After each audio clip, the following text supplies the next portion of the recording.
Hello, this is Rich Lavens of Eurotherm by Watlow, and had a question today on a Eurotherm nanodac.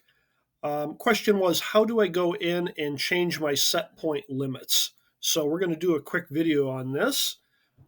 First, we're going to go to Eurotherm iTools, and then I'm going to show you how to do it through the front keypad as well. So Eurotherm iTools is a free download from the eurotherm.com or watlow.com website.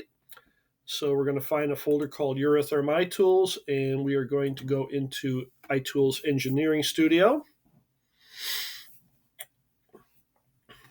And I'm going to connect to my nanodac over the Ethernet cable. You can also use the CPI clip. So we're going to hit the Add button here in my case. There's my nanodac.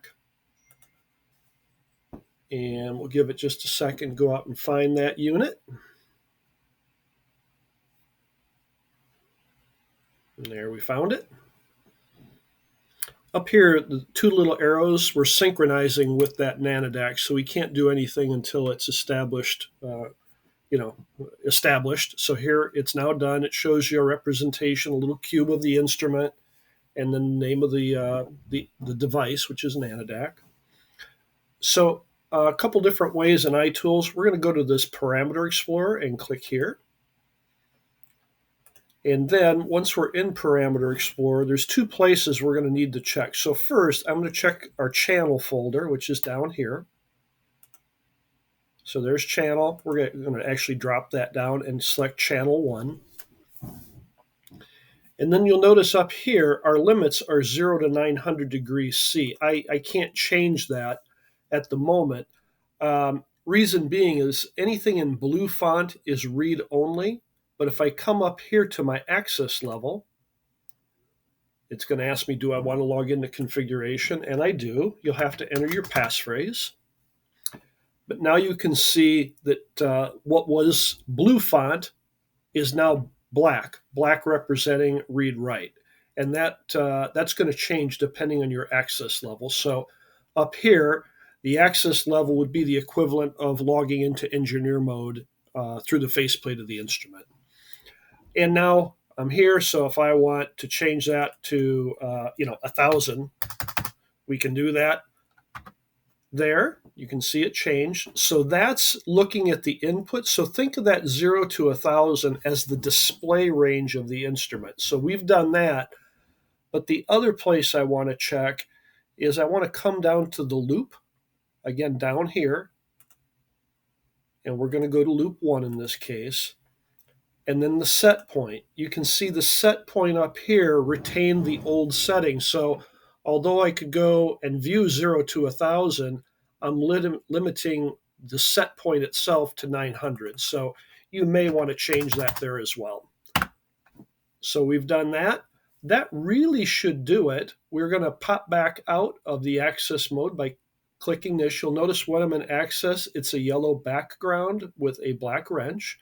But when I click that to go back into operator mode, that changes, and the instrument will accept the changes. The big difference between engineer mode and an operating level is in engineer mode, the outputs are disabled as a safety. So it is not going to control the process until you get back to an operating mode. So that's it from the iTools end.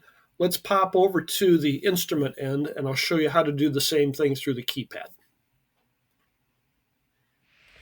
Okay, we're going to do this from the front keypad of the nanodac. So we're going to log into engineer. So we're going to hit our page key. Then we're going to up arrow or down arrow, whichever one you want.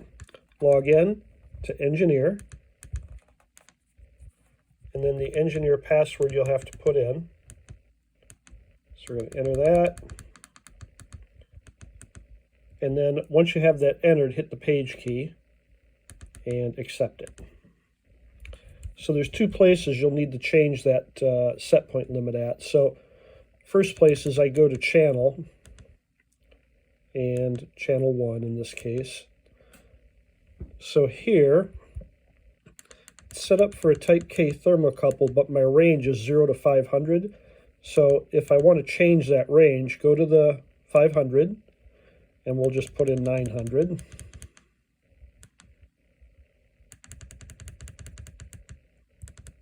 And again, once it's in, using the enter key, hit the page key and accept. So that changes it on the input block.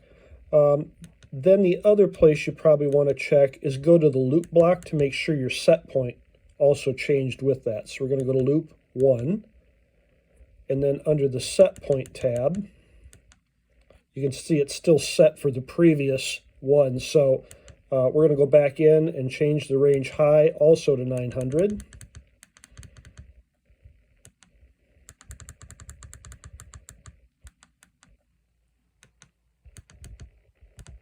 And that should do it. And then lastly, don't forget to log out as engineer. So we're going to hit the page key back out, and then we're going to log out.